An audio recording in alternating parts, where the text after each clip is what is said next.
सिरपुर महाराष्ट्र की ये पवित्र भूमि, कंकर की, शंकर की पावन धरा से चलकर कुबेरेश्वर धाम की ये पवित्र भूमि से चलकर यीशु महापुराण की कथा सिरपुर श्रीपुर महाराष्ट्र की इस पावन धरा पर आई है, जिसका लाभ आप और हम सब ले रहे हैं। बड़े धन्य भागी हैं सिरपुर के शरीर रहने निवासी। एक बार सभी सिरपुर वासियों के लिए जोरदार ताली बजाकर उनका स्वागत, वंदन, अभिनंदन, जो इस पवित्र पावन कथा का लाभ ले रहे हैं। कथा के मुख्य यजमान मांझी विधायक स्वर्गीय ताप्ता साहेब प्रहलाद राव माधवराव पाटिल, मोहन फूले सिंह जी पाटिल, हेमंत गुलाबराव पाटिल, प्रसाद मोहन पाटिल, शुभम मंगेश पाटिल एवं श्री शिव महापुराण उत्सव समिति सिरपुर, सभी यजमान परिवार के लिए एक बार जोरदार ताली बजाकर स्वागत, वंदन, अभिनंदन। मैं पाटिल परिवार को बहुत बहुत धन्यवाद देता हूं, जिन्होंने अपने इस पूरे क्षेत्र का कल्याण करने हेतु सिरपुर महाराष्ट्र में हो रही शिव महापुराण कथा का यजमान पद ग्रहण करा। उसके लिए आपको बहुत बहुत साधुवाद है, बहुत बहुत धन्यवाद है। शिव की कृपा के बिना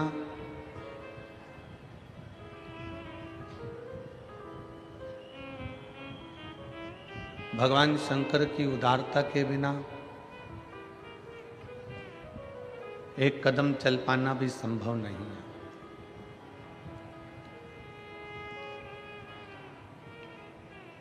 चाहे जिंदगी का सफर हो, चाहे आप इस कथा को 7 दिवसीय तक लेकर जाना चाहते हो,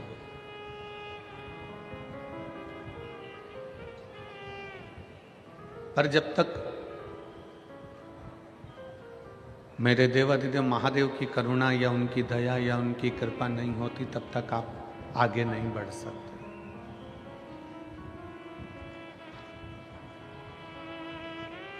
और बड़े सौभाग्यशाली हैं आप सब सिरपुर महाराष्ट्र के रहवासी,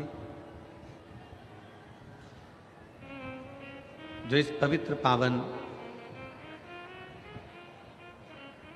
शिव महापुराण की कथा का लाभ 7 दिन तक पंडाल में बैठकर इस कथा का लाभ ले रहे हैं। और तेरी कृपा बिना ना हिले एक भी अणु, लेते हैं श्वास तेरी कृपा से तनो तनो। बखान क्या करूं मैं राखोगे ढेर का, चपटी बबूत में खजाना कुबेर का। हे गंगाधर मुक्तिवार ओमकार तू, भोले ओमकार तू। तिहारी शंभु तार तार तू। उसकी कृपा होती है तब जीव कदम आगे बढ़ाकर भगवान की शरणागति तक पहुंचता।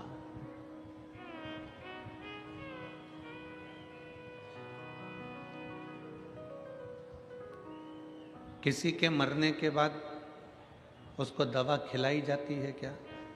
जम के बोलो, जम के बोलो जरा। खिला भी दोगे तो मरने के बाद दवा असर करेगी क्या? नहीं करेगी।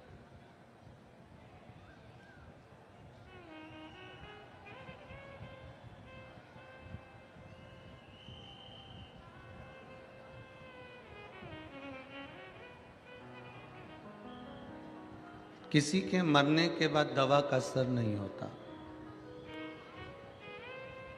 दवा असर कब करती है? जीते जी। मरने के बाद दवा का असर नहीं होगा। जैसे दवा का असर मरने के बाद नहीं होता, उसी तरह भजन का असर प्राण छूटने के बाद नहीं होता। जीते जी करो। दवा खाना है तो जीते जी खाइए, और भजन करना है तो जीते जी करिए।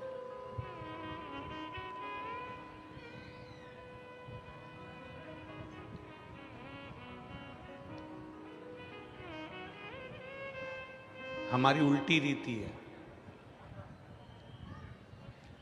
बचपन चले गया, जवानी चली गई, अधेड़ी चली गई, बुढ़ापा आ गया, तब हम विचार करते हैं कि अब भगवान का भजन कर लेंगे। अब आप बताना, जीजी हो और मेरे जीजा हो, मेरी बेटी हो, बेटा हो, नेत्रों से दिखाई नहीं देगा, कानों से सुनाई नहीं देगा, मुख में से सारा सोफा सेट निकल गया होगा, एक भी दांत नहीं बचा होगा, हाथ कांपने लगेंगे, पाँव के घुटने चल नहीं पाएंगे, कमर से बैठा नहीं जाएगा, तब क्या शंकर का भजन हो पाएगा? मुश्किल।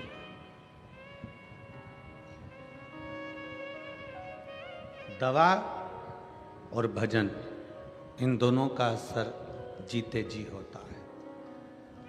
दवा भी जीते जी खा लो तो शरीर में काम आ जाएगी, और भजन भी जीते जी गा लो तो वो आखिरी तक हमारी जिंदगी में काम आता रहेगा। ये दोनों का असर।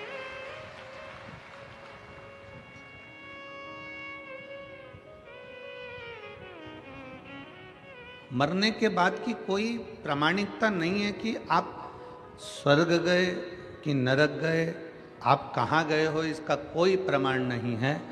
पर इतना जरूर है, शिव महापुराण की कथा कहती है, ये जरूर है कि आप जीते जी अगर भगवान का भजन कर रहे हो तो आप अपने घर को, अपने परिवार को, अपने कुल को, अपने कुटुंब को और अपने गांव को बैकुंठ बना ले रहे हो, कैलाश बना रहे हो और स्वर्ग बना रहे हो। इतना जरूर है।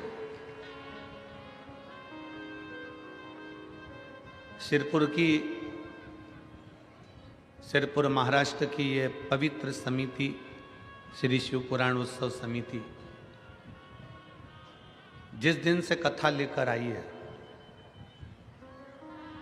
उस दिन से ये समिति, ये कथा के ग्राउंड में हर 2 दिन में, 4 दिन में, 8 दिन में, 15 दिन में कोई ना कोई आयोजन करती रही है। आयोजन करती रही। सिरपुर की ये शिवपुराण उत्सव समिति कभी दीपावली महापर्व मनाई, कभी शिवरात्रि मनाई, कभी उत्सव मनाया उसने, कभी कोई उत्सव मनाया, कभी कोई उत्सव मनाया, कभी एकादशी का उत्सव मनाया, और इस समिति ने इस पवित्र भूमि पर उत्सव मनाते रहे।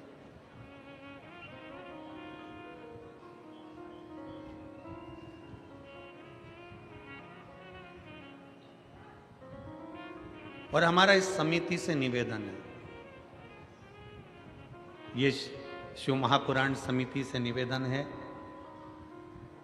ये कथा होने के बाद आपकी समिति श्री शिवाय नमस्तुभ्यम ग्रुप के रूप में परिवर्तित हो जाए, और वो एक ग्रुप ऐसा बने कि सनातन धर्म का कार्य करे। सिरपुर महाराष्ट्र की यह समिति श्री शिवाय नमस्तुभ्यम ग्रुप के रूप में सिरपुर महाराष्ट्र के रूप में इतनी आगे बढ़कर कार्य करे कि हमारे सनातन धर्म में अगर कोई साधारण सा व्यक्ति गरीब है, परेशान है, कष्ट में है, उसके कष्ट को समाप्त करने का प्रयास आप और हम सब मिलकर एकजुट होकर करें।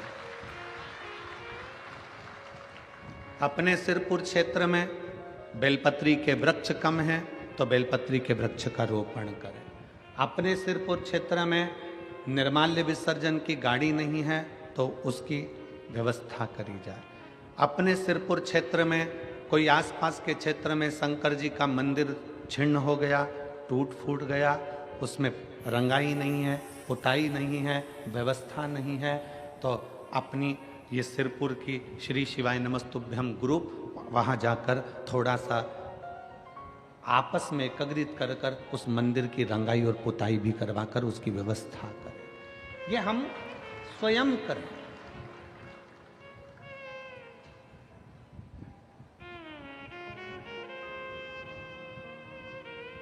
और आपकी समिति के जो पदाधिकारी गण हैं, आज से हमने भी ऐसा क्रम बना दिया कि जितनी जगह कथा करेंगे वहाँ की जो समिति होगी उसको श्री शिवाय नमस्तुभ्यम ग्रुप के नाम से आगे बढ़ाते चले जाएंगे और उस शहर के नाम से उसका पंजीयन बिटले सेवा समिति सीहोर में करवाएंगे। आप बिटले सेवा समिति का एक अंग बनते चले जाएंगे, जिससे कभी आपके क्षेत्र में कोई कार्य है, कोई गरीब बच्चे हैं, उनको पढ़ना है, एजुकेशन की ज़रूरत है, उनके पास में धन नहीं है और वो पढ़ना चाहते हैं, विद्याध्ययन करना चाहते हैं, आपकी समिति से संपर्क करेंगे, समिति सीहोर संपर्क करेगी और उन बच्चों की पढ़ाई का खर्चा बिटले सेवा समिति सीहोर उठाएगी।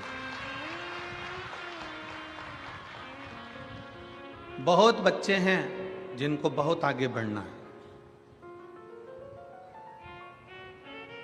उच्च कुल में है, उनको वजीफा भी नहीं मिल सकता, अच्छे परिवार से हैं तो वो किसी के आगे जाके हाथ भी नहीं फैला सकते और उनके बच्चों को आगे बढ़ना, छोटे बच्चे हैं, पढ़ना चाहते हैं।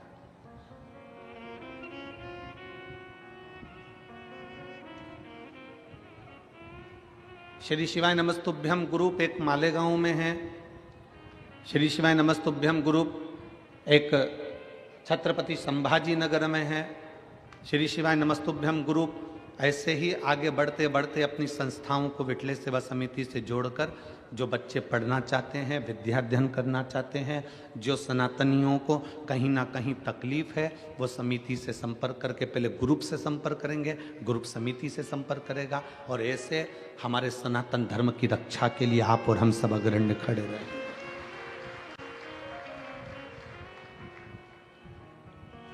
शिव तत्व की प्राप्ति के लिए, भगवान शंकर की प्राप्ति के लिए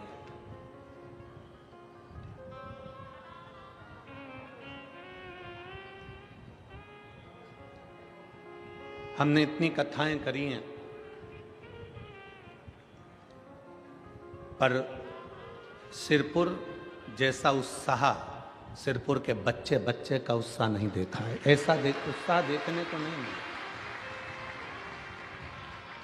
पूरा सिरपुर का एक एक व्यापारी, एक एक बच्चा, चाहे वो ब्राह्मण हो, चाहे वो क्षत्रिय हो, चाहे वो वैश्य हो, चाहे वो शूद्र हो, चाहे वो किसी वर्ण का हो, चाहे वो किसी भी रूप में हो,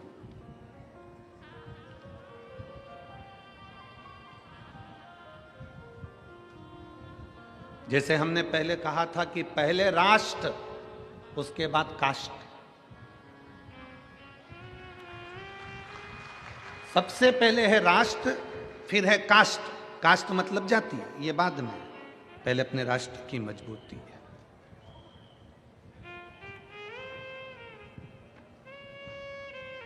आज इस सिरपुर की पवित्र कथा का लाभ जो आप और हम ले रहे हैं, पूरा सिरपुर का एक एक बच्चा, एक एक जीजियां, एक एक बहनें, एक एक भाई इस सिरपुर की इस कथा के आयोजन के सफल बनाने के लिए बच्चे बच्चे रोड पर खड़े हुए हैं और व्यवस्थाओं में लगे हैं। भोजन व्यवस्था, पार्किंग व्यवस्था, जल व्यवस्था, सारी व्यवस्थाएं ये कर रहे हैं। तो शिव महापुराण की कथा कर रही है कि दवा का असर जीते जी खाओगे तो दवा का असर होगा, भजन का असर, भक्ति का असर, शिव स्मरण का असर आपके जीते जी होगा। मरने के बाद कहां चले गए?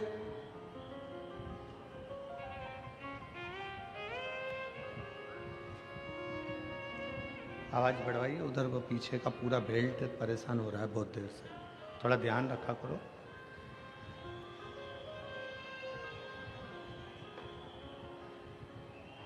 अभी कुछ देर में चालू हो जाएगा, कोई लाइन टूट गई होगी तो वो चालू कर रहे हैं।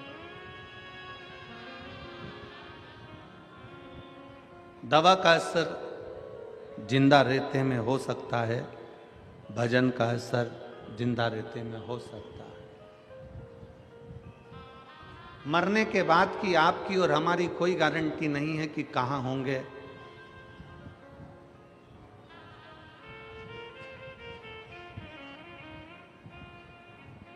पर जहां होंगे वहां हमारे शिव को याद कर रहे होंगे, इतना जरूर है, बस इतना। हमारे शंकर को, हमारे ओघड़ी को, हमारे त्रिकालदर्शी कैलाशी अविनाशी का स्मरण कर रहे होंगे। शिव की भक्ति को अपने भीतर उतार रहे होंगे। एक बार श्री नामदेव जी महाराज एक सभा में बैठे हुए थे।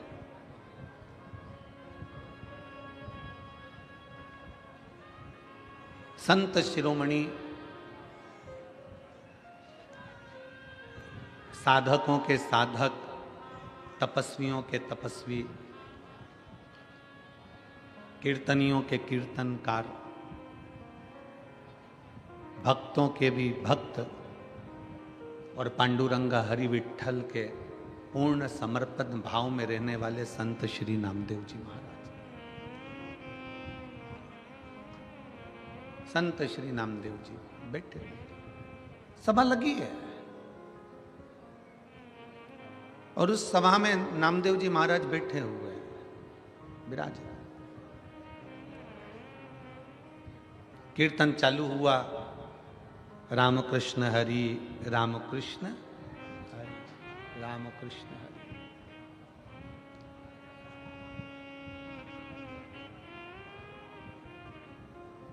एक सिर फिरा सा एक कोई व्यक्ति नामदेव जी के पास आ गया और नामदेव जी के पास आकर बोला, नामदेव जी, आप अभी प्रवचन में कह रहे थे कि भगवान हर जगह पर विराजमान है, भगवान हर जगह पर बैठा है।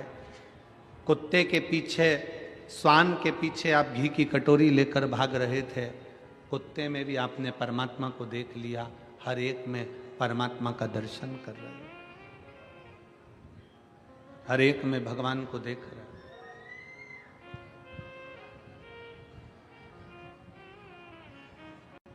व्यक्ति ने कहा, नामदेव जी, क्या ईश्वर दिखता है?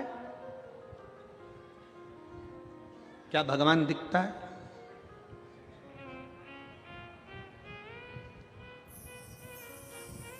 क्या ईश्वर नजर आता है? उस व्यक्ति ने कहा, नामदेव जी, आप कहोगे कि हरि विठ्ठल की मूर्ति है, आप कहोगे कि शंकर भगवान का शिवलिंग है, आप कहोगे रामकृष्ण भगवान की मूर्ति है, तो उस व्यक्ति ने कहा, ये तो सब पाषाण की, पत्थर की है। नामदेव जी उसकी ओर मुस्कुराकर बोले कि भगवान का शरीर पत्थर का है, पर कलयुग में तो इंसान का दिल पत्थर का है। यहां तो मनुष्य का हृदय, मनुष्य का दिल, मानव का हृदय पत्थर का हो गया।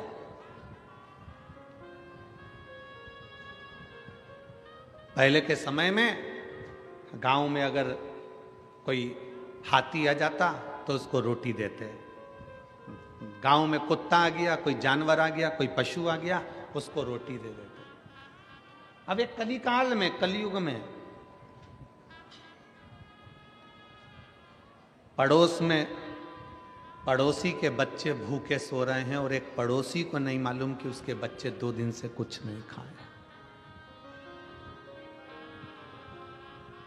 बड़े बड़े शहरों में, बड़ी बड़ी सिटियों में एक ही फ्लैट में लोग रह रहे हैं, पड़ोस के फ्लैट में कौन कितने दिन से बीमार है कौन एक रोटी के निवाले के लिए तरस रहा है, किसी को नहीं मालूम पड़ता।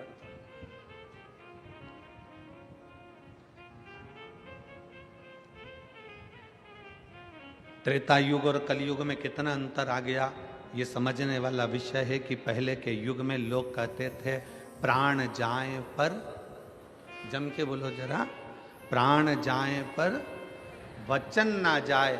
ये त्रेता की बात है, ये द्वापर की बात है कि प्राण जाए पर वचन ना जाए। कलयुग में तो लोग प्राण जाए पर अहंकार ना जाए। प्राण चले जाए पर अहंकार नहीं गया, मर गया पर अभिमत्ता उसके अंदर भरी की भरी रही। मैं क्यों जाऊं, मैं क्यों पूछूं, मैं क्यों जाऊं, मैं किसी के हाथ क्यों जोड़ूं, मैं अपने रिश्तेदार के दरवाजे पर क्यों जाऊं। त्रेता में प्राण जाए पर वचन न जाए, कली काल में प्राण जाए पर अहंकार ना जाए, अहंकार भीतर समाता जाए।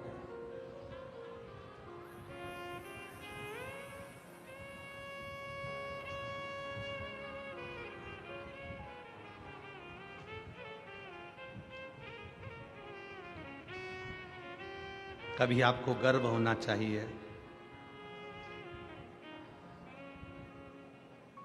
आपको ये विचार होना चाहिए कि आप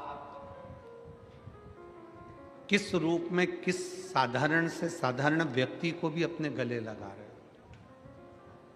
पहले का समय आज का समय, नामदेव जी कहते हैं बहुत अंतर है।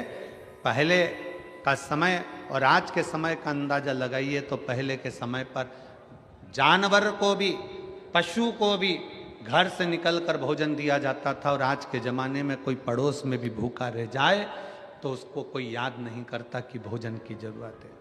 पहले के समय में गांव में अगर बेटी रहती थी, किसी के घर में अगर बेटी है तो पूरे गांव की बेटी कहलाती थी। आज के ज़माने में से बेटी असुरक्षित सी नजर आती है। यह पहले का समय और ये आज का समय है, कितना अंतर है। पहले के समय में लोग अपने मेहमान को बस स्टैंड तक छोड़ने जाते थे, बस स्टैंड पर लेने जाते थे, रेलवे स्टेशन छोड़ने जाते थे, रेलवे स्टेशन पर लेने जाते थे, और रेलवे स्टेशन या बस स्टैंड पर छोड़ने जाते थे तो छोड़ते समय आंख में आंसू आते थे। आज के ज़माने में तो लोग शमशान में छोड़ी आए तो आंख में आंसू नहीं आए, वहां पे भी गुटखा मल मल के खाया।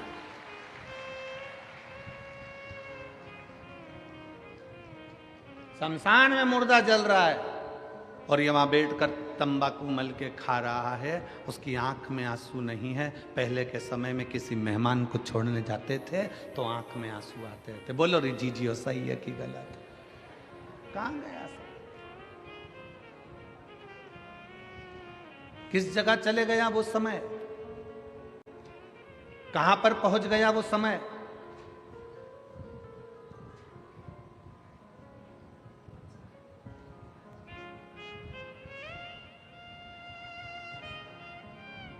कितनी दूर जाना है। पहले के समय में इतनी गाड़ियां नहीं थी, इतनी व्यवस्थाएं नहीं थी जाने आने के लिए, बस के इतने साधन नहीं थे, ट्रेन के इतने साधन नहीं थे, तो भी पहले के ज़माने में लोग कैसे भी किसी की तबीयत देखना हो, किसी के यहाँ कोई मिलने जाना हो तो बिना कारण के लोग चले जाते थे, अपना समय निकालकर, भले वो पैदल जाना पड़े। आज के ज़माने में जितने यहाँ बैठे हो ना, सबके घर में 2 व्हीलर की गाड़ी है, सबके घर में 4 व्हीलर की गाड़ी है। 4 व्हीलर नहीं होगी तो 2 व्हीलर तो होगी, बोलो है कि नहीं है ना सबके यहाँ? सबके घर में अगर 4 व्हीलर नहीं है तो 2 व्हीलर है। पहले के ज़माने में तो गाड़ी नहीं होती थी, साइकिल होती थी, बैलगाड़ी होती थी, तो भी लोग मिलने जाते थे समय निकालकर। पहुंच जाते थे। आज के ज़माने में 4 व्हीलर गाड़ी है, ट्रेन का साधन, हवाई जहाज का साधन, हेलीकॉप्टर का साधन, बस का साधन, गाड़ियों का साधन, 2 व्हीलर 4 व्हीलर सब घर में है। उसके बाद भी अगर कोई रिश्तेदार की तबीयत गड़बड़ है तो कोई मिलने के लिए नहीं जाता, कोई परिचित के पास बैठने नहीं जाता, केवल फोन पर पूछ लेता है और राम राम साम साम कर लिया और जाने का काम खत्म हो गया। पहले के समय में लोग जाते थे, बैठते थे, बात करते थे और उसका दुख हरते थे।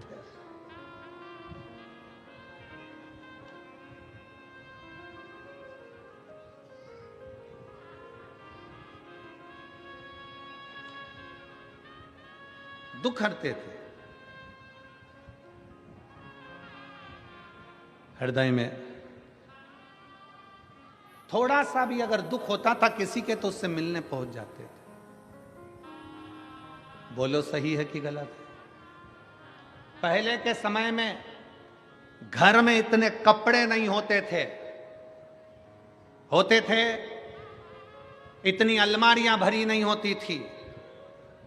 पहले के समय में घर में इतने कपड़े नहीं होते थे, फिर भी घर में रहने वाला गरीब भी अपना पूरा तन ढककर रहता था। और आज पूरी अलमारी भरी होती है और व्यक्ति नंगा घूमता है।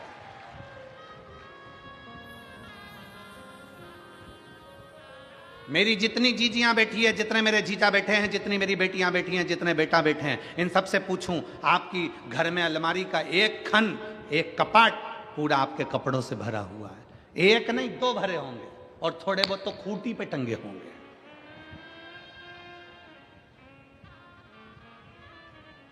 पहले के जमाने में कपड़े नहीं थे तो भी गरीब से गरीब व्यक्ति भी अपना पूरा तन ढककर चलता था, तन ढका करता था। आज के जमाने में कमरा कपड़ों से भरा पड़ा है तो भी आदमी नंगा घूम रहा है। ये शर्म की बात है, ये शर्म की बात। इतने कपड़े, एक से एक बढ़कर परिधान, एक से बढ़कर एक बढ़कर कपड़े।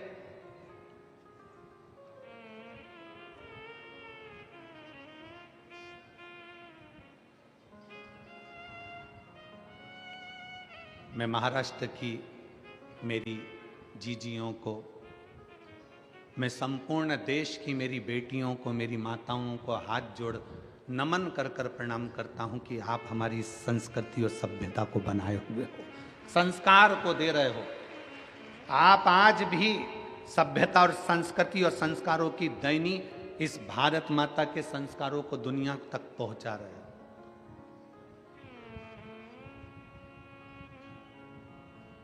कितना बदलाव, कितना बदलाव।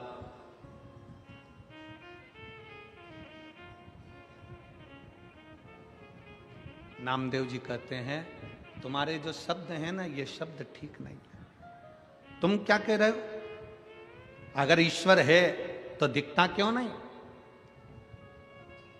ये तो पत्थर की मूर्ति है जिसका तुम गुणगान गा रहे हो, जिसका तुम विनय कर रहे हो। नामदेव जी ने कहा भगवान का शरीर पत्थर का है पर इंसान का तो दिल पत्थर है। पत्थर दिल है, इसलिए भगवान की मूर्ति भी पत्थर की नजर आ रही है। जिस दिन दिल कोमल होता उस दिन मेरा शंकर भी कोमल नजर आता, मेरा शिव भी कोमल नजर आता।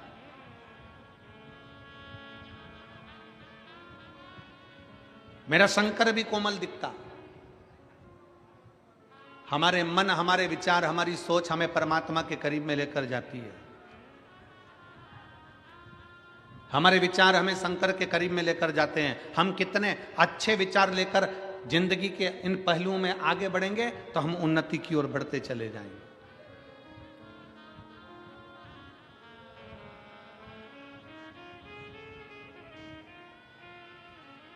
जितना अच्छा सोच सकते हो उतना अच्छा सोचो, जितना अच्छा विचार कर सकते हो उतना अच्छा विचार करो। परमात्मा ने, मेरे शंकर भगवान ने, मेरे भोलेनाथ जी ने, मेरे शंभू ने, मेरे त्रिकालदर्शी ने, मेरे महाकाल राजा ने, मेरे कुबेरेश्वर महादेव ने कुछ चीजें मनुष्य को फ्री दी है। पहले नंबर पर नींद। परमात्मा ने फ्री दी है, इसका कोई पैसा नहीं लगता। रात को सो तो प्रेम से सो, चिंता छोड़कर सो। मेरे परमात्मा ने कुछ चीजें फ्री दी है। पहले नंबर पर नींद, दूसरे नंबर पर शांति।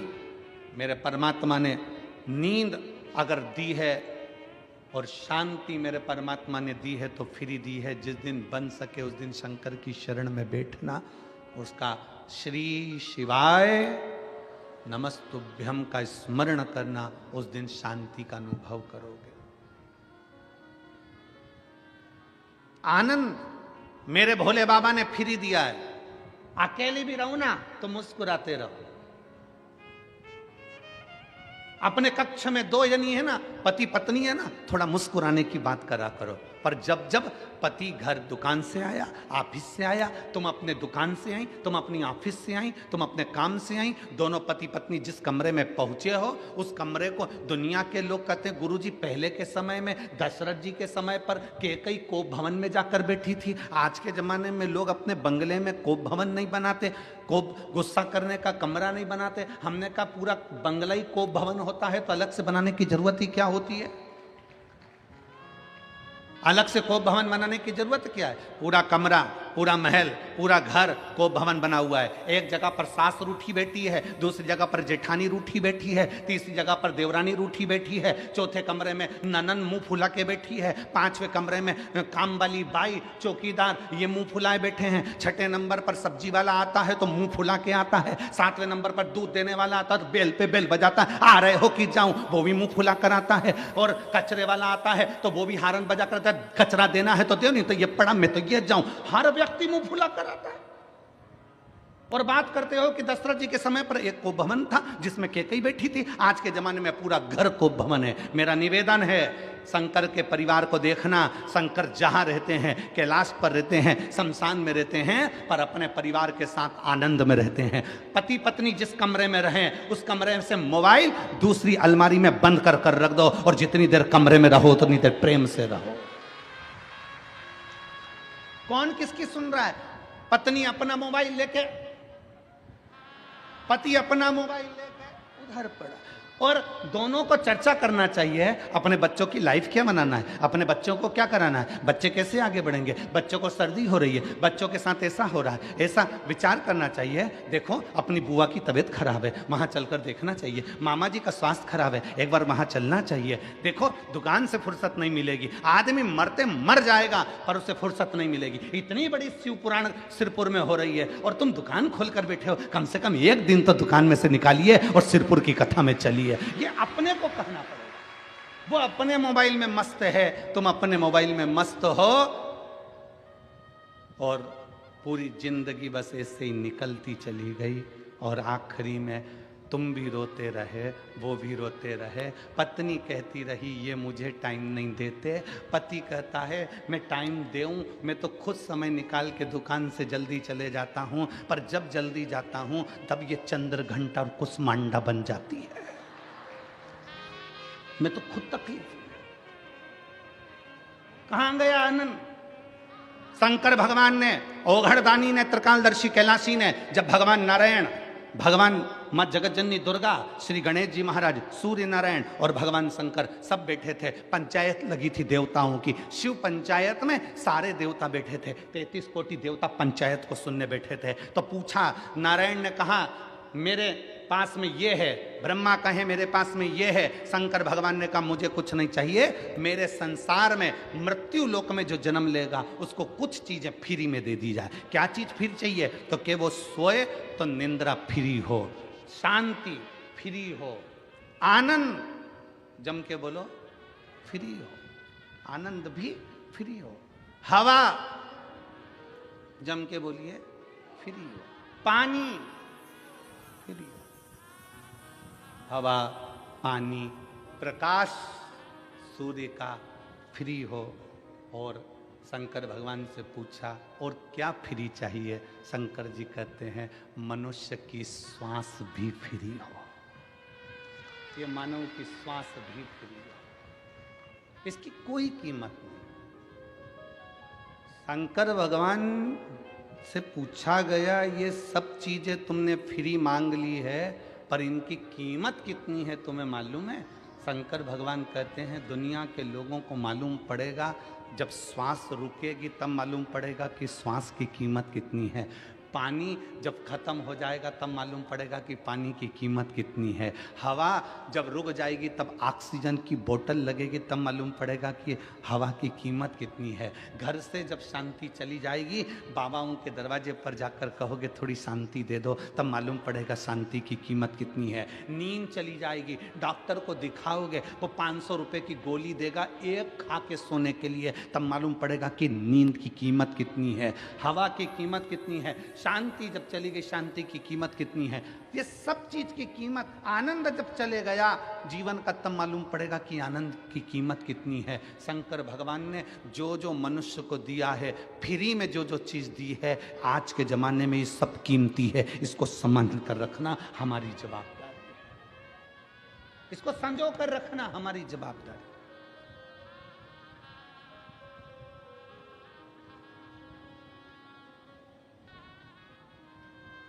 हम क्या दे रहे हैं? कितने लोग मिलते हैं संसार में, कितने, कई लोगों के चेहरे की हंसी चली गई, वो मुसद्दी लाल जैसा हो गया, ऐसा बैठा रहता बिल्कुल मुंह फुला के। घर में माताओं को देखो तो ऐसी बैठी रहेगी, माताएं ऐसी बैठी रहेंगी जैसे मातम में बैठी है। अरे कहां आए हो? घर में बेटा आए ना, सबसे पहले चेहरे पर हंसी, माँ को, पत्नी को, भाभी को, बहन को, जितने घर में सदस्य होते हैं ना, एक दूसरे का चेहरा देखकर आते से ही मुस्कुरा दिया करो, आधा टेंशन घर के बाहर चले जाएगा। आप मुस्कुराते ही नहीं। बेटा घर में आया और माँ मुंह फुलाकर बैठी है तो बेटा समझ जाता है फिर झगड़ा हुआ। आधा टेंशन में बेटा घर दुकान का टेंशन लाया था और आधा और घर में मिल गया। कमरे में पहुंचा तो पत्नी का मुंह फुलाता है, समझ गया कि बोलना ही बेकार है। बच्चे को देखो तो वो अपना गेम लेके बैठा हुआ है, पापा बोल रहा है बेटा चिक्कू कैसा है, चिक्कू बोल ही नहीं रहा, पापा समझ गया ये भी टेंशन में ही है, आज कुछ ना कुछ बात हुई है। बहन से बात कर रहा तो बहन मुंह फुलाकर जवाब देती है मुझे क्या मालूम, मेरे को क्या मालूम, मैं क्या ये देखने के लिए आई हूं। भाई से पूछो तो भाई चिढ़कर जवाब देता है। जरा विचार करिए, जिंदगी का आनंद सारा की सारा समाप्त कर बैठे हो, शून्य पर आकर खड़े हो। बिल्डिंग बढ़ गई, धन बढ़ गया, संपदा बढ़ गई, सत्ता बढ़ गई, वैभव बढ़ गया, अपने देश का, प्रदेश का, राज्य का, सबका विकास हो गया। पर विचार करिए कि अपन ने अपने आप को शून्य कर लिया है। आनंद और शांति और निंद्रा सब चली गई, सुख चले गए।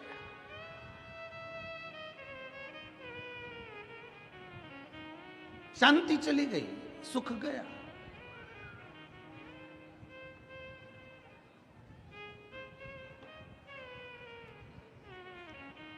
और महाराज, मेरा शिव, मेरा उघड़दानी, जो जो चीजें आपको फ्री में दिया है ना, उसकी कीमत बहुत है, बहुत कीमत है।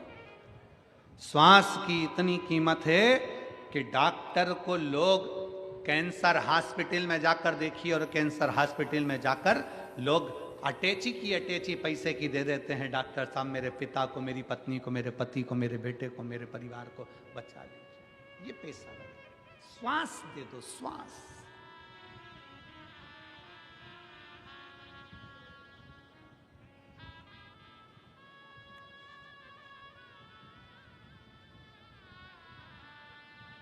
कितना सुंदर नामदेव जी कहते हैं, त्रेता में था प्राण जाए पर, जम के बोलो वचन ना जाए। आज के जमाने में प्राण जाए पर अहंकार,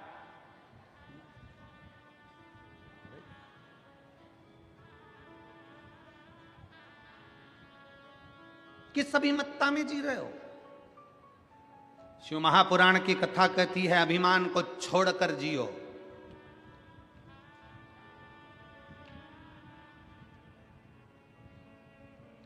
किसी को छोटा मत समझो, किसी को साधारण मत समझो। किसी को हल्का मत समझो। कभी कभी जिस पत्थर के टुकड़े को तुम घर के बाहर फेंक देते हो, कभी कभी अलमारी को सीधा खड़ा रखने के लिए पत्थर के टुकड़े का भी टेका लगाना पड़ता है। वो पत्थर का टुकड़ा भी काम आ जाता है। किसी को हल्का मत समझो, किसी को छोटा मत समझो।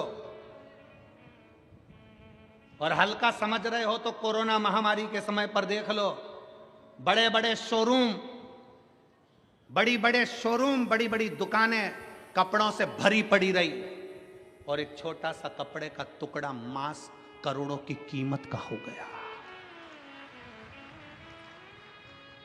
बड़े बड़े शोरूम में कपड़े भरे की भरे रह गए, बड़े से बड़ी दुकान में कपड़ा पड़ा की पड़ा रह गया, ताले लगे की लगे रह गए, और एक छोटा सा कपड़े का टुकड़ा जिसकी कोई कीमत नहीं थी, वो छोटे सा कपड़े का टुकड़ा भी करोड़ों का बिक गया, करोड़ों का व्यापार कर गया। करोड़ों का व्यापार एक जरा से मास्क ने कर दिया, और वो शोरूम कपड़े के भरे की भरे रह गए। कौन पूछता था वो जरा से मास्क को? कौन जानता था वो इतने से मास्क के कपड़े के टुकड़े को? उसकी क्या कीमत थी? पर उस छोटे से टुकड़े ने भी अपना वजूद दिखा दिया कि छोटा कभी छोटा नहीं होता, एक दिन वो छोटा भी शंकर की कृपा से बड़ा हो जाता है। उसने अपना वजूद दिखाया, उसने अपना वर्चस्व दिखाया कि एक छोटा सा कपड़े का टुकड़ा भी बड़ा हो सकता है अगर शिव की कृपा हो जाए, शंकर की करुणा हो जाए, शिव की दया हो जाए, शंकर ओघड़दानी की करुणा हो जाए। किसी को छोटा मत समझो। लोग कहते हैं ये छोटा है, ये छोटा है। दुनिया के लोग जातियों में बांटने का प्रयास कर रहे हैं, दुनिया के लोग छोटे और बड़े में बांटने का प्रयास कर रहे हैं, पर शिव महापुराण की कथा कहती है आप बंटना नहीं, कोई छोटा कोई बड़ा नहीं। घर के अंदर बहुत विवाद होता है, एक पति का पत्नी ज़्यादा कमाता है, दूसरी पत्नी का पति कम कमाता है। ये मत सोचना कि तुम्हारा पति ज़्यादा कमा रहा है, हो सकता है जो नहीं कमा रहा है ना, उसको शंकर भगवान उसके कारण तुम्हारे पति की भी तनख्वाह ज़्यादा दिलवा रहा है, हो सकता है। परिवार के भरण पोषण के लिए, परिवार के सुख के लिए, परिवार के लिए परमात्मा दे रहा है, किसी के लिए हल्का नहीं। ये ना सोचे कि हमारी माँ कुछ नहीं दे रही, हमारे पिताजी कुछ नहीं कर रहे, हमारा देवर कुछ नहीं करता, हमारा जेठ कुछ नहीं करता, केवल तुम्हारा पति कमा रहा है। ना ना ना, भगवान ने क्यों कृपा कर कर रखी है, क्यों भगवान भरपेट भोजन दे रहा है, क्या पता किसके भाग्य का किसको मिल रहा है। इसलिए कभी ये ना सोचें कि केवल मेरा पति कमा रहा है, घर में जितने सदस्य हैं ना, सबके भाग्य का मेरा भोलेनाथ देते जा रहा है। ये विचार करें, कोई भूखा ना सोए।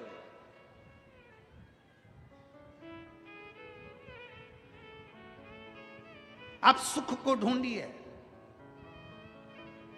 क्या मिला शिव महापुराण की कथा से, भगवान शंकर की करुणा से, शंकर भगवान के से सुंदर शिव महापुराण की कथा क्या देती है? ये इतने इतने पत्र रोज आते हैं। आज एक बहन ने लिखा, ये पत्र कौन बनेगा करोड़पति जैसे हैं। इतने पत्रों में जिसका पत्र निकल जाए गुरुजी, वो कौन बनेगा करोड़पति में जितनी खुशी नहीं होती होगी हॉट सीट पर बैठकर, उतनी खुशी होती है आपकी व्यासपीठ के पास आने पर।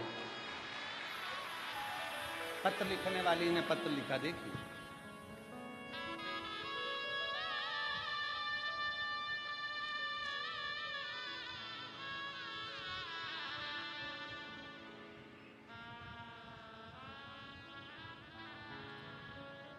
मैं सो जयश्री प्रशांत पाटिल सिरपुर की रहने वाली हूँ। करवंद नाका, हुले सिंह नगर, सिरपुर। कहीं बैठी हो तो हाथ हिला सकती हैं। आ जाओ आ जाओ, हॉट सीट के पास आ जाओ, आइए बता रहा हूँ।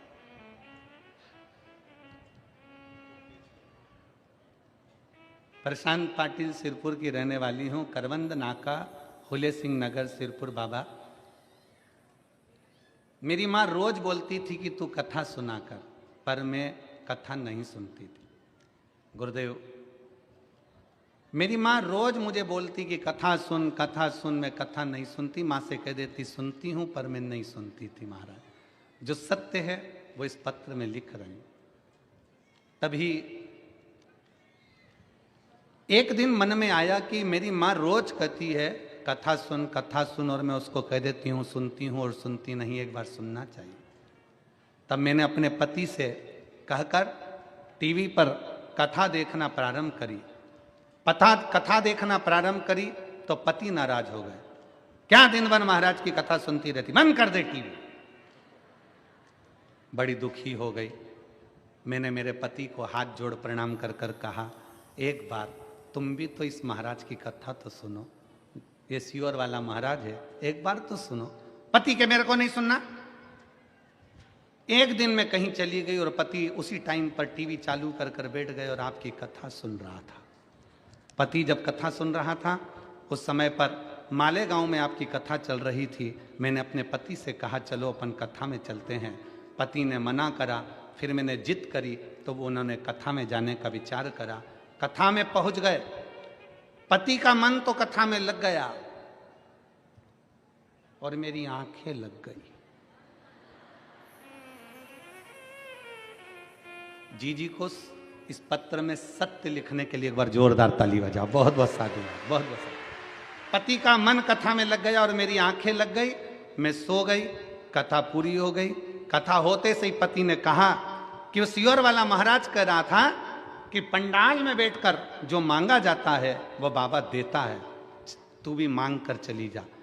मैंने बाबा से प्रार्थना करी, बाबा मैं क्या मांगू, मेरा रिजेक्ट हुआ मेडिक्लेम का पास रह गया है, आप बस एक कृपा कर दो, मैं मान जाऊंगी कि आपके पंडाल में ऐसा जादू है कि मेरा काम हो गया, मेरा मेडिक्लेम रह गया है, वो मुझे दिला दो। हम एक दिन की कथा सुनकर अपने घर चले गए। बस घर जाकर थक इतने गए थे भीड़ में कि घर जाकर लेट गए। आंखें लग गई और लगते से ही एक फोन आया और फोन आते से ही खबर करी कि आपका मेडिक्लेम क्लियर हो गया है, आपका मेडिक्लेम क्लियर हो गया। गुरुदेव, आज मैं सत्य वचन कहती हूं, मेरा मन भले कथा में से हट जाए पर मेरे पति आपकी कथा एक दिन की भी नहीं छोड़ते। मैं भले मन को हटा लूं पर मेरे पति कथा को नहीं छोड़ते। गुरुदेव, आपका पत्र पढ़ना, अब इस लाइन को पढ़िए, आपका पत्र पढ़ना ये तो एक करोड़पति जैसा खेल है। कौन बनेगा करोड़पति? 10 पत्र में से एक पत्र छटता है, जितना हॉट सीट पर बैठने पर खुशी नहीं होती वो खुशी आपकी व्यासपीठ के पास आने पर होती है। ये शिव तत्व, ये शंकर है, ये ओघड़ है। जहां बैठी हैं दीदी, आइए एक बेलपत्र लेकर जाइए, शिव कृपा।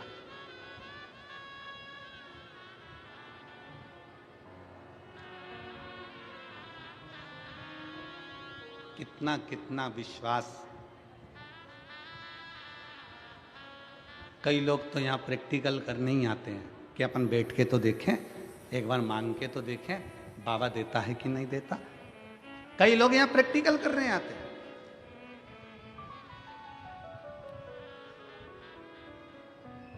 अजय,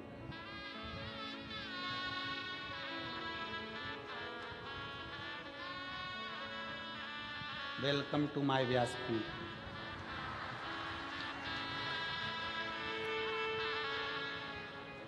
प्रशांत पाटिल सिरपुर की रहने वाली हूँ, कवंद नाका, फूले सिंह नगर, सिरपुर। एक बार जोरदार ताली बजाकर स्वागत करें। बहुत बहुत साधुवाद।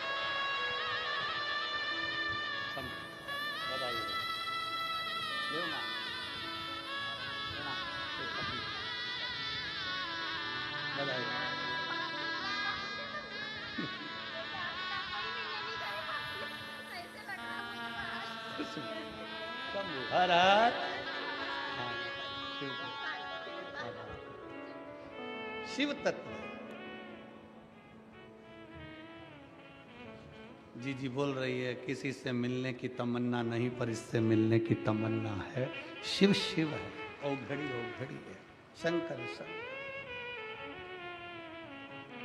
प्रसन्नता।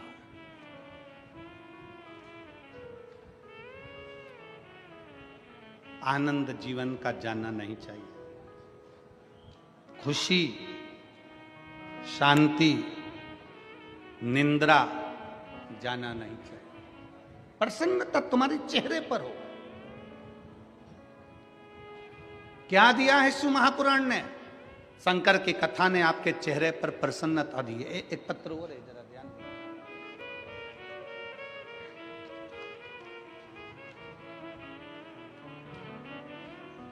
मानवी गोकुल प्रजापति, मेरा नाम मानवी, पत्र को आप लोग पढ़ेंगे। प्रजापति कुम्हार, मैं सेंधवा मध्य प्रदेश की रहने वाली हूँ।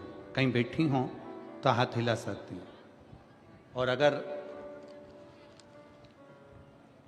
आई हो और अपने बच्ची को लाई हो तो लेकर भी आ सकती हो। मेरा नाम मानवी प्रजापति है, कुम्हार हूँ मैं सेंधवा मध्य प्रदेश की रहने वाली हूँ। कहीं बैठी हो तो हाथ हिला सकती हैं। अच्छा, आप ही हैं? हाथ हिलाओ एक बार, खंबे के साइड में से इधर आओ। हाँ, हिला दो हाथ, हिलाइए हाथ, हिलाओ वापिस। ठीक है, आ जाओ बेटी को लेकर, आ जाइए। मैं एक लोटे जल का क्या वर्णन करूं, मेरे पास शब्द नहीं है गुरुदेव। मेरी छोटी बेटी काव्या प्रजापति, उसकी आयु 5 साल है। पत्र दिख रहा है ना टीवी पे? जम के तो बोलो, सबको दिख रहा है? पढ़ा करो, साथ में पत्र भी पढ़ा करो। छोटी बेटी काव्या प्रजापति, उसकी आयु 5 साल है। वे न बोल पाती थी न चल पाती थी, बस बिस्तर पर पड़ी रहती थी।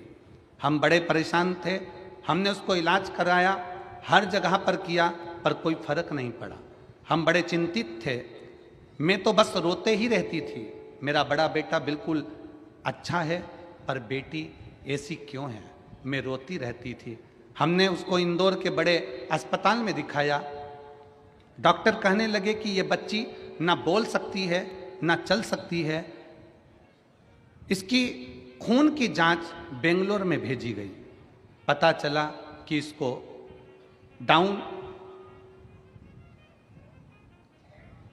सिंड्रोम की बीमारी है, जिसके अंतर्गत ये बच्ची न बोल पाएगी, न सही से बैठ पाएगी, न चल पाएगी, न सुन पाएगी। मैं बहुत रोने लगी। किसी ने बताया आस्था चैनल पर सीहोर वाला कोई महाराज आता है, शिव महापुराण की कथा करता है, उसे सुनो। मैं ये से चीज़ों पर विश्वास नहीं करती, पर मैं मेरी बेटी के लिए कथा सुनना शुरू किया। फिर 2022 में सीहोर रुद्राक्ष महोत्सव में गई। वहाँ भीड़ बहुत थी, फिर भी मैं रुद्राक्ष को लिए भीड़ में खड़ी रही। वहाँ रुद्राक्ष लिया, कंकर शंकर की पूजन कही, बाबा को रुद्राक्ष रात को लाई और बाबा को प्रणाम कर कर रुद्राक्ष को तांबे के कलश में गलाती। फिर वही जल शिव जी को चढ़ाती और बेटी को पिलाती। फिर आपकी कथा जलगांव में थी, मेरी बेटी को लेकर आई। 4 दिन की कथा सुनी, धरती को नमन किया, वहीं पर बेटी को सुला देती, मिट्टी उसके शरीर पर लगा देती, बाबा को प्रार्थना करती। इसका शरीर काम नहीं कर रहा, न सुन सकती, न बैठ सकती, न बोल सकती, न चल सकती। आज मैं बाबा को प्रणाम करने के लिए आई हूँ। पंडाल का बैठकर कथा सुनने का फल क्या है? आज मेरी बेटी पूरी तरह से स्वस्थ हो गई, बोलने भी लगी, चलने भी लगी, सुनने भी लगी और बाबा की कृपा से स्कूल जाने भी लगी। मैं बाबा को प्रणाम करने आई हूँ, जिसका फोटो मैंने आगे लगाया है और बेटी भी आई हुई है, फोटो लगाया है। फोटो देख सकते हैं पंडाल में एलईडी पर, आप लोग इस बच्ची का फोटो भी देख सकते हैं। ना चल सकती थी, कमर से काम नहीं करती थी, कमर से पूरे पलंग पर पड़ी रहना, ना पैर ना हाथ, ना सुनना ना बोलना, बस पड़े। हम तो बाबा के भरोसे चलते हैं, हम तो बाबा के भरोसे चलते हैं। ये दुनिया वाले जलते हैं, ये दुनिया वाले जलते हैं, हम तो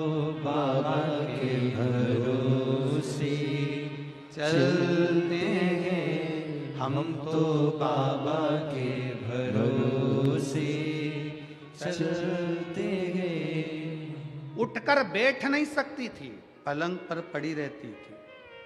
कमर काम नहीं करती, पाँव काम नहीं करता, हाथ काम नहीं करता, नेत्र काम नहीं करते, श्रवण शक्ति काम नहीं करती, बोलने की शक्ति काम नहीं करती, पर उसके आश्रित तो हुए। आज ये लाखों की संख्या में आप लोग कथा के पंडाल में आते हो, लाखों की संख्या में कथा के मंडप में पहुंचते हो। जो आते हैं कथा के पंडाल में, उनकी चिंता मेरे भोलेनाथ को लग जाती है कि अब आया है तो कुछ ना कुछ देना ही पड़ेगा, आया है तो देना ही पड़ेगा। जैसे किसी के घर शादी में गए हो तो चिंता तुम्हें पड़ जाती है कि गए हो तो 500 का लिफाफा, तो 500 का नहीं दे हो तो 100, 50, 200 का, आजा बेटा, 100, 50, 200 का तो लिफाफा देना ही पड़ेगा। एक बार ताली बजाओ ये बेटी के लिए जिसकी कमर, पाँव, शरीर काम नहीं करता था और आज चलकर बाबा के धाम पहुंची है।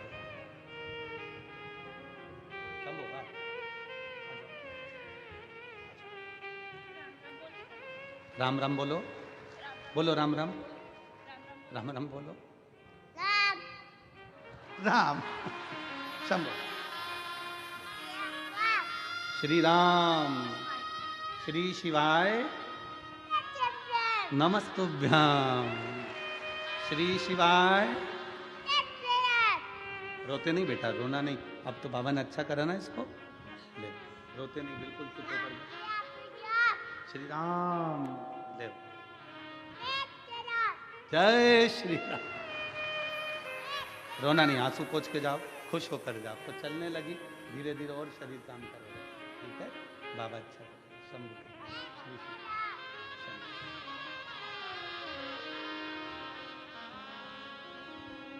अरे लुटा दिया भंडार काशी वाले ने, कर दिया माला माल काशी वाले ने।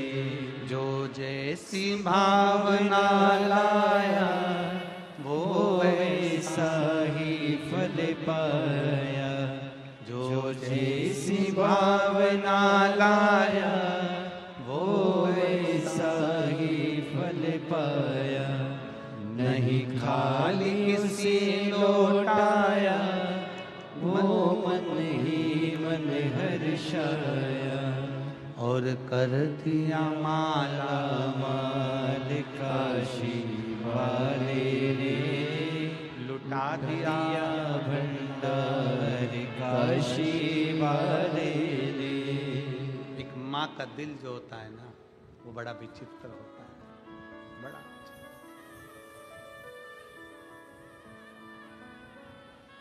नंदुरबार में जब हम कथा करने गए थे ना, नांदगांव में कथा करने गए, तो एक लड़के ने पूछा था, गुरुजी प्रेम अंधा होता है क्या? हमने कहा प्रेम अंधा होता है। एक माँ के गर्भ में जब बच्चा आता है ना, माँ उसको बिना देखे प्रेम करने लगती है, इसलिए प्रेम अंधा होता है।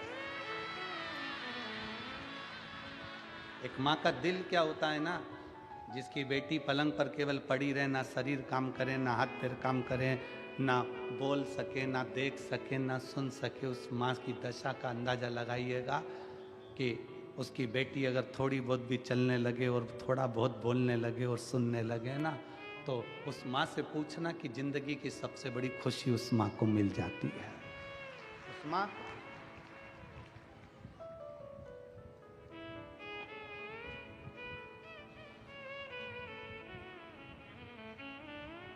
स्नेह था शिव के प्रति, शंकर। आप आए हो, इतनी लाखों की संख्या में पहुंचे हो, तुम्हारा टेंशन शंकर जी को है। जितनी भीड़ कथा में भक्तों की बढ़ रही है, उतना ही शंकर भगवान को चिंता बढ़ रही है, क्योंकि आया है तो कुछ ना कुछ देना पड़ेगा। खाली लौट गया तो कथा लोग कहेंगे, बताओ शिव पुराण सुनी थी सिरपुर में बैठ के, मालेगांव में बैठ के, धुलिया में बैठ के, और बाबा ने दिया नहीं, इसलिए उसको देना ही पड़ता है और झोली भरकर भेजना ही पड़ता है।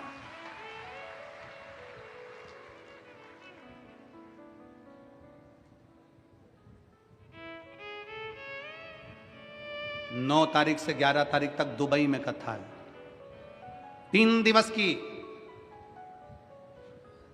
9 दिसंबर से 11 दिसंबर तक त्रिवेणी शिव महापुराण की कथा भारत में 1 बजे से 4 बजे तक आस्था चैनल पर आएगी, और वहाँ 11:30 बजे दुबई में चलेगी एयरपोर्ट रोड पर। तो कथा का लाभ आप दुबई वासी अल गलहोत Dubai airport road Le Meridien Dubai hotel and conference centre में ये कथा है। कोई शुल्क नहीं, वहां भी निःशुल्क। आप कथा का लाभ लेने के लिए जो दुबई के आसपास के क्षेत्र के भक्त हैं वो इस पंडाल में एक बार बैठ कर देखना कि दुबई के उस कथा के पंडाल में मेरा शंकर क्या देता है और बाबा कितनी कृपा करता है, फिर बुलाओगे। इस कथा को कोई छोड़ता नहीं है। दुबई में एक बार कथा है, दूसरी बार फिर लोग तैयार हो जाएंगे, क्योंकि बाबा इतना दे देता है। 3 दिन बाबा के चरणों में, और फिर 15 तारीख से 21 तारीख तक शिव महापुराण की कथा मेरठ उत्तर प्रदेश में 1 बजे से 4 बजे तक है। मेरठ के आसपास के, दिल्ली हो, हापुड़ हो, मेरठ के आसपास का क्षेत्र जितना है, सब एक बार पंडाल में बैठकर कथा का लाभ क्या होता है, शिव क्या देता है, कैसे देता है, वो उसका स्मरण करें। नामदेव जी से पूछा, आप सभा में बैठे हो, भगवान की मूर्ति तो पत्थर की है। नामदेव जी कहते हैं भगवान का शरीर पत्थर का है और मनुष्य का दिल पत्थर का है। जिसका दिल पत्थर का है उसे भगवान भी पत्थर नजर आता है। जो जैसा चश्मा लगाता है सामने वाला वैसा दिखता है। काला लगाओगे काला दिखेगा, पीला लगाओगे पीला दिखेगा, नीला लगाओगे नीला दिखेगा। आपका दिल अंदर से जैसा अच्छे हो अच्छा दिखेगा।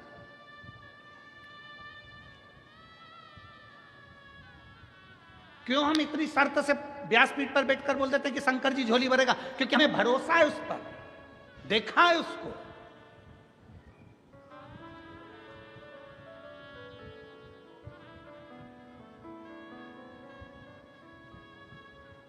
उसको जाना है शिव को, उसका रस तत्व, उसकी भक्ति क्या करती है।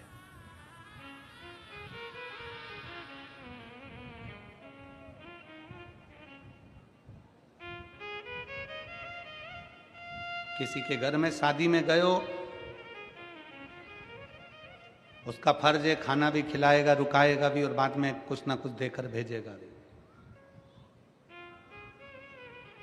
फर्ज उसका है, वो देकर भेजेगा। आप उसकी कथा में आए हो, आप सियोर वाले महाराज की कथा में नहीं आए हो। कथा किसकी चल रही है? किसकी? जम के बोलो, देवरिदेव महादेव। सियोर वाले महाराज की कथा चल रही है क्या कि पंडित दीप मिश्रा ऐसे वैसे यूं, तो उसकी कथा चल रही? कथा किसकी? शंकर की चल रही है। आप शिव की कथा में आए।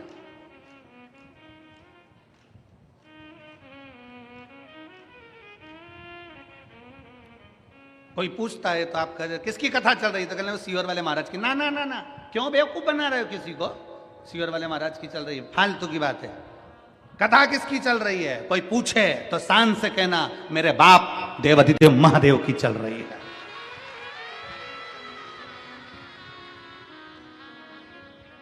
कौन सुनाने आया है? सियोर वाला महाराज नहीं। सीहोर से, कंकर शंकर की भूमि से कुबेरेश्वर महादेव स्वयं इस कथा को लेकर तुम्हारे बीच में कथा सुनाने। शिव महापुराण के महत्तम में लिखा है कथा सुनाने वाला शंकर, कथा सुनने वाला शंकर और कथा करवाने वाला शंकर। सामर्थ्य की तो है ही नहीं।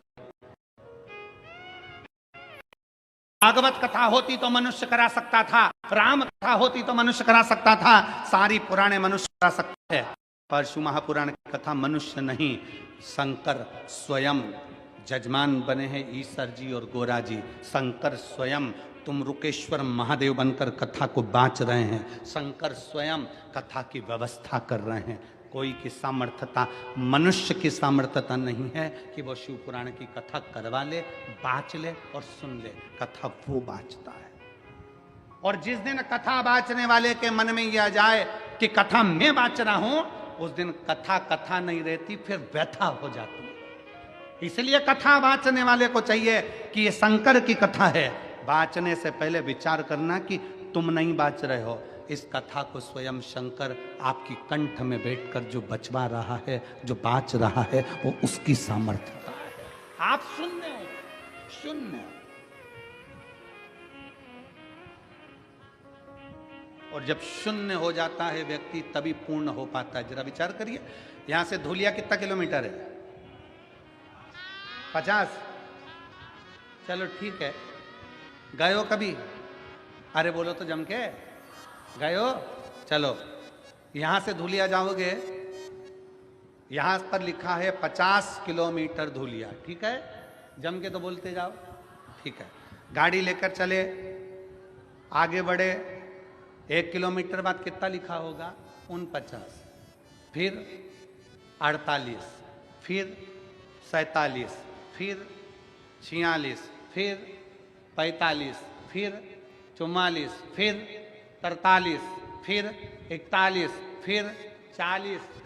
ऐसे कम होते होते होते होते होते होते होते जब धूलिया आएगा पास में, फिर 2 किलोमीटर, फिर 1 किलोमीटर। और धूलिया जब आ जाएगा तब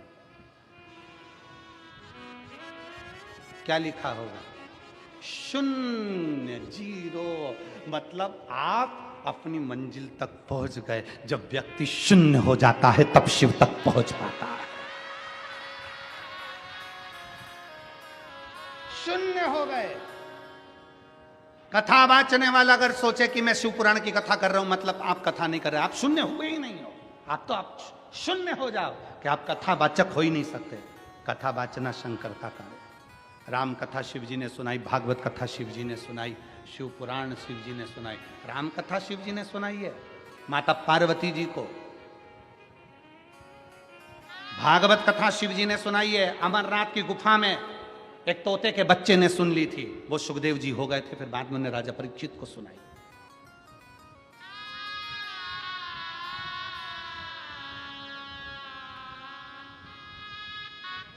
शून्य कहा जाए, ये सब शंकर का है, सब शंकर।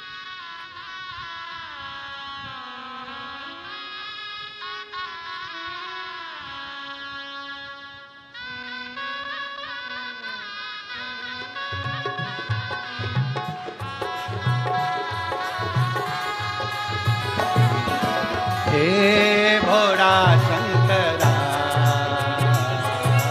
हे भोला शंकरा, आवड़ तू लावेलाची, आवड़ तू लावेलाची, बेलाचा पाणाची। हे भोला शंकरा, शंकरा, हे भोला शंकरा, शंकरा, हे भोला शंकरा, आवड़ तू लावेलाची, आवड़ तू लावेलाची, बेलाचा पाणाची। हे भोला शंकरा, शंकरा, हे भोला शंकरा, शंकरा, हे भोला शंकरा।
डमरू हाथी संग नाचे पार्वती हो त्रिशूल डमरू हाथी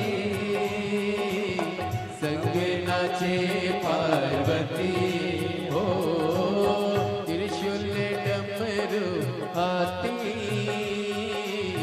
संग नाचे पार्वती हो त्रिशूल डमरू हाथी संग नाचे पार्वती आवड तुला बेलाची आवड तुला बेलाची बेलाच्या पाण्याची हे बोला शंकरा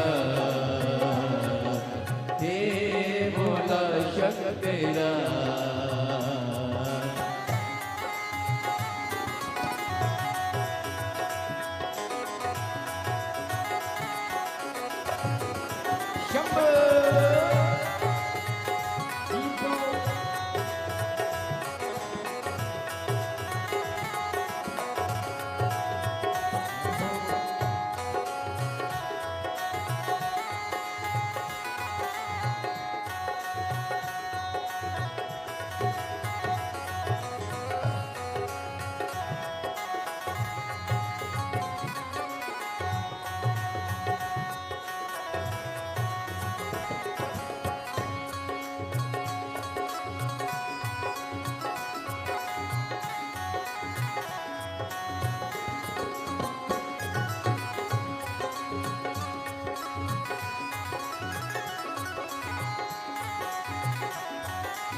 कमरे ले लावली लंगोटी गड़त नागो बडोलती हो कमरे ले लावली लंगोटी गड़त नागो बडोलती हो कमरे ले लावली लंगोटी गड़त नागो बडोलती हो कमरे लावली लंगोटी गळत नागो बडोलती आवड तुला बेलाची आवड तुला बेलाची बेलाच्या पाण्याची हे बोला शंकरा हे बोला शंकरा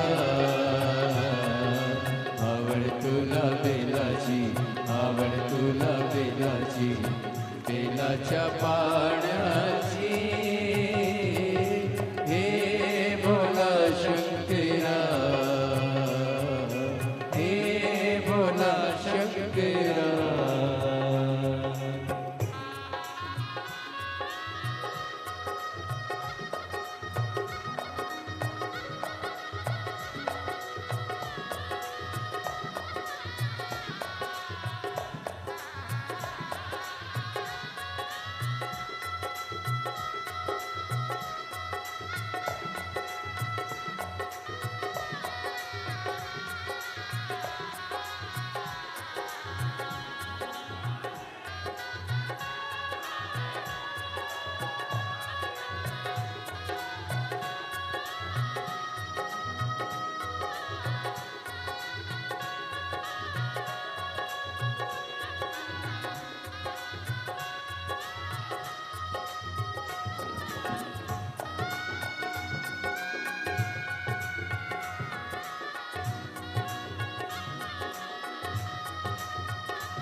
भोलेनाथ आलो तुझ्या दारी, कुठे दिसे ना पुजारी. हो भोलेनाथ आलो तुझ्या दारी, कुठे दिसे ना पुजारी. हो भोलेनाथ आलो तुझ्या दारी, कुठे दिसे ना पुजारी. हो भोलेनाथ आलो तुझ्या दारी, कुठे दिसे ना पुजारी. आवड तुला बेलाची, आवड तुला बेलाची, बेलाच्या पाण्याची. हे भोला शंकरा, हे भोला शंकरा. आवड तुला बेलाची, आवड तुला बेलाची, बेलाच्या पाण्याची. हे भोला शंकरा, शंकरा हे भोला शंकरा, शंकरा हे भोला शंकरा, शंकरा हे भोला शंकरा, शंकरा हे भोला शंकरा. आवड तुला बेलाची, आवड तुला बेलाची, बेलाच्या पाण्याची. हे भोला शंकरा, हे भोला शंकरा, हे भोला शंकरा, हे भोला शंकरा, हे भोला शंकरा. आर्या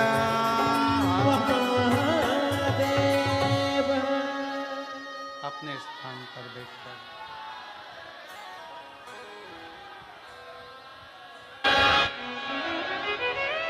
भगवान देवाधिदेव महादेव को अपने मन की बात बड़े भावों के साथ दिल से प्रार्थना करिए, भाव से विनय करिए, निवेदन करिए.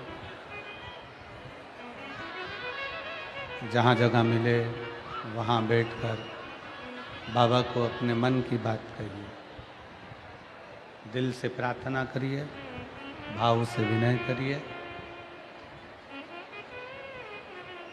यही प्रार्थना के लिए पूरा विश्व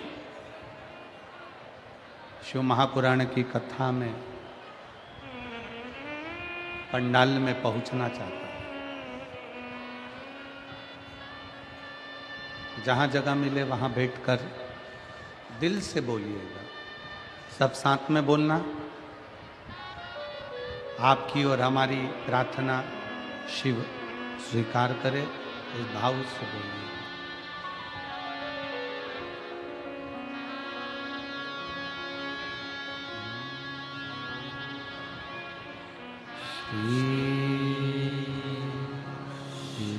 शिवाय नमस्तुभ्यं. श्री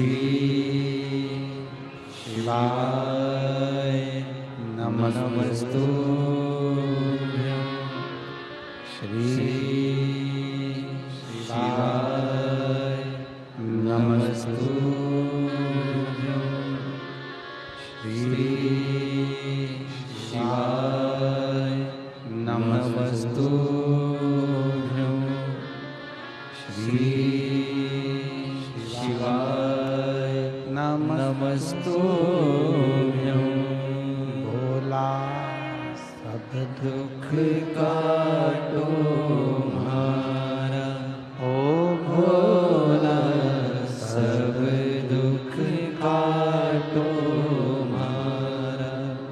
शिव शंकर जपूं तेरी माला, भोले बाबा जपूं तेरी माला. भोला सब दुख काटो हमारा, ओ भोला सब दुख काटो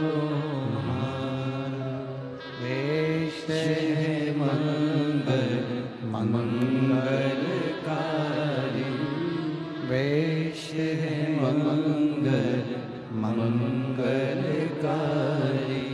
शमशान निवासी हमारा, शमशान निवासी हमारा, ओ भोला सब दुख काटो हमारा।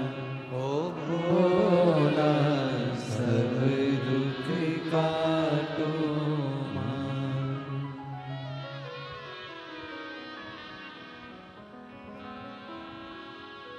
भगवान देवादिदेव महादेव शिव कथा कह रही है, भगवान शंकर का चरित्र शिव महापुराण वर्णन कर रही है। नामदेव जी से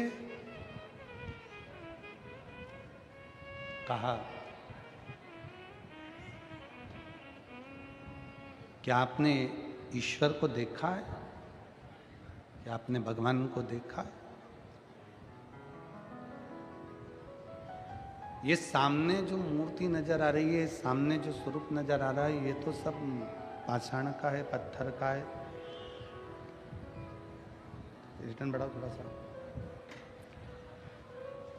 जो सामने स्वरूप दिख रहा है, ये तो सब पत्थर का है।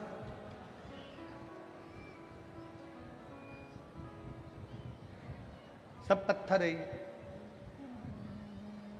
नामदेव जी ने कह दिया कि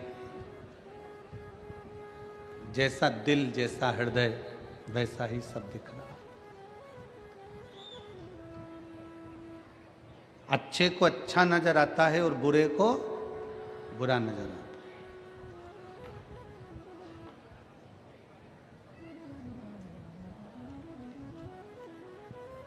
आप क्या देख रहे हो, कैसे देख रहे हो, यह आपके ऊपर निर्भर करता है। दो चीजें हैं, एक हैसियत, दूसरी इंसानियत। क्या क्या चीज है, जम के बोलो। पहले नंबर पर क्या है? हैसियत, और दूसरे नंबर पर इंसानियत। हैसियत देखकर दुनिया तुम्हारी हो सकती है, हैसियत देखकर दुनिया के लोग तुम्हारे होंगे, और इंसानियत देखकर मेरा देव अधिदेव महादेव तुम्हारा होगा। शंकर भगवान तुम्हारी हैसियत नहीं देखते कि तुम्हारे पास में कितना दौलत है, कितना धन है, कितना वैभव है, कितना संपदा भरी पड़ी है, कितनी दौलत भरी पड़ी है, कितनी संपदा है तुम्हारे पास, कितनी पूंजी है तुम्हारे पास, कितना वैभव है तुम्हारे पास। ये मेरा शंकर नहीं देखता। मेरा शंकर तो तुम्हारी हैसियत नहीं देखता, इंसानियत देखता है कि तुम किसी भूखे को भोजन कराए, प्यासे को पानी पिलाए, किसी की दवाई की किसी को जरूरत है और आपने उसको औषधि दी है क्या? कोई वृद्ध है, गिर पड़ा है, उसको उठाया है क्या? किसी की तकलीफ में तुमने आंसू बहाया है क्या? किसी की मुस्कुराहट को देखकर तुम मुस्कुराए हो क्या? ये इंसानियत शिव देखता। शिव हैसियत नहीं देखेगा। तुम्हारे पास करोड़ों का धन है, करोड़ों की पूंजी है, शंकर भगवान को क्या करना है तुम्हारी पूंजी से?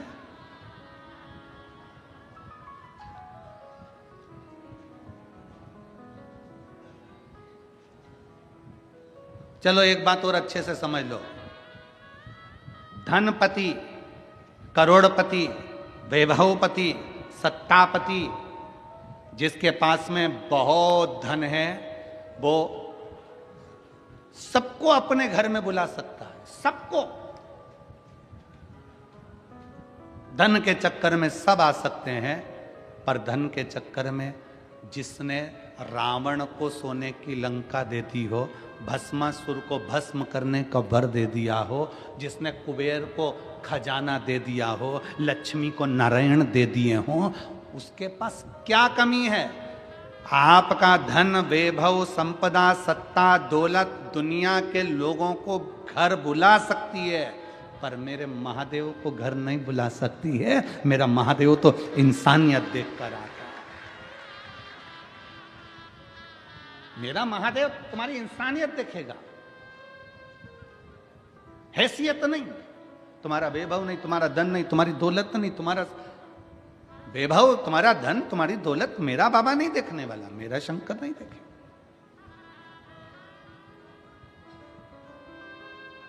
उसको केवल तुम्हारा निर्मल मन सो मोहि पावा, मोहि छल छिद्र कपट ना। मेरे बाबा को तुम्हारे हृदय से मतलब है। तुम क्या भाव, तुम्हारे पास कितनी दौलत है, कितना धन है, कितना वैभव है, उससे मतलब नहीं। नामदेव जी महाराज ने कहा कि तुम पूछ रहे हो क्या ईश्वर दिखता है? नामदेव जी ने एक लोटा जल मंगवाया और एक कटोरी में नमक मंगवाया। उस व्यक्ति ने, जिसने पूछा था नामदेव जी महाराज से, उस व्यक्ति से कहा लोटे में नमक डाल दे।